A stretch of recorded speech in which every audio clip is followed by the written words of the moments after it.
Hey guys, welcome to another video. And as usual, before I get started, go ahead and smash that like and subscribe if you're new to this content. And to my current subscribers, I appreciate you guys pointing out.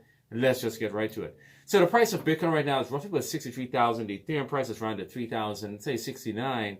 And the SEC is actually at it again.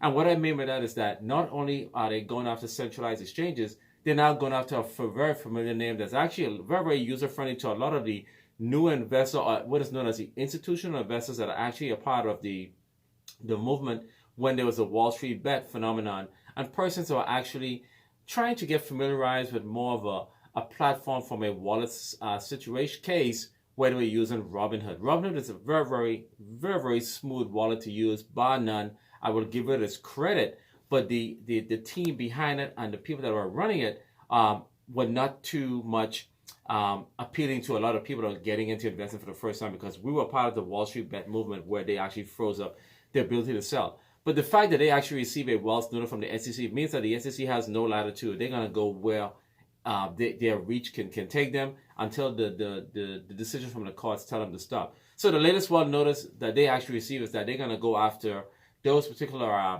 tokens that are basically listed on their platform. Let's just guess.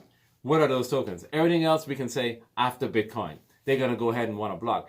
But Robinhood has been one of those platforms that has actually been abiding, complying with everything that the SEC has been doing, because they sell stocks and securities on their platform as well. And I'm shocked to see that this one actually is happening, that they're going to go after that. So we know that Ethereum, SHIB, and everything down Doge is on there, because believe it or not, I still have access to my Robinhood platform, and it's just there. I don't really use it, and whatever is there is probably under $10. So I can see how things actually move around just to keep the wallet actually active. But this is what the SEC is doing right now, just trying to make it really uncomfortable. And knowing that all the bigger cases that the SEC is actually dealing with right now, Coinbase, they dealt with Ripple, they went to Kraken, they're dealing with Ethereum, the consensus team is suing them.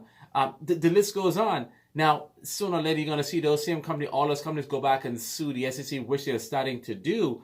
But I think that they're diverting their attention. Okay, we lose this case, let's continue fighting this case. Like, now they're delaying the whole decisions in reference to when they're going to go ahead and let Ethereum and team know if they're going to get what is known as the approval for a spot ETF. We know there's a high chance they probably will not be making them a commodity. But now the delay is an additional 60 days, which roughly puts it around either July 11 or July 15. It's somewhere in that range. Pretty much tells me that they may not have all of their investigative pieces together to actually bring up a really rock solid case. They want to really win a case so they can go ahead and say, see, we told you guys that you guys were a security, as well as we can tell once they win one particular case, all of the exchanges that will be listing as securities, what they consider to be securities, will most likely be next to go ahead and delist every single one of them, which is going to make it really unattractive to use those particular platforms. And this will be the reason why a lot of those exchanges are going to go international.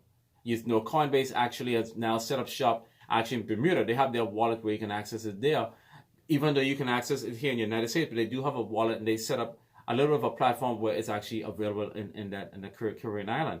But this is the whole situation that they are doing to make sure that as they lose a particular case, they are now in the middle of another case. And we're going to have to get used to this. This whole situation that they're doing is actually really muddy. It's a bully tactic. But at the end of the day, even though I may have a dislike for Robinhood, it's the whole collaborations that now that they fit them under that umbrella, I'm going to go ahead and support Robinhood, because this is the innovation that we need to most likely take place. You cannot stop innovation. And I totally agree. Regulations are really important. But to say Robinhood, the one that you guys have been working with for years, and the ones that they call the Cinderella, that was really not getting any type of challenges from the SEC, and now to see that this is happening, this just says a lot. And I just want to bring that to you guys' attention, because the SEC is not going to stop again until they actually win a case. And when they in fact do win something, it's going to be very interesting. Let's just hope that this is drawn out and it doesn't really go anywhere. But again, them delaying the decision for a spot ETF for Ethereum, hey, they can push it all the way up until next year. I just want to see that Gary Gensler term come to an end, which is 2026, seems far away, but it's just two years from now. And where's he going to work next? And there will be somebody in play to go ahead and take his position. And really and truly, each and every person that's put in that particular spot have their very own agenda. And hopefully this person that comes in there have a different view of what Gary Gensler has been put in place. So until I see you guys again, you guys have a wonderful day and peace.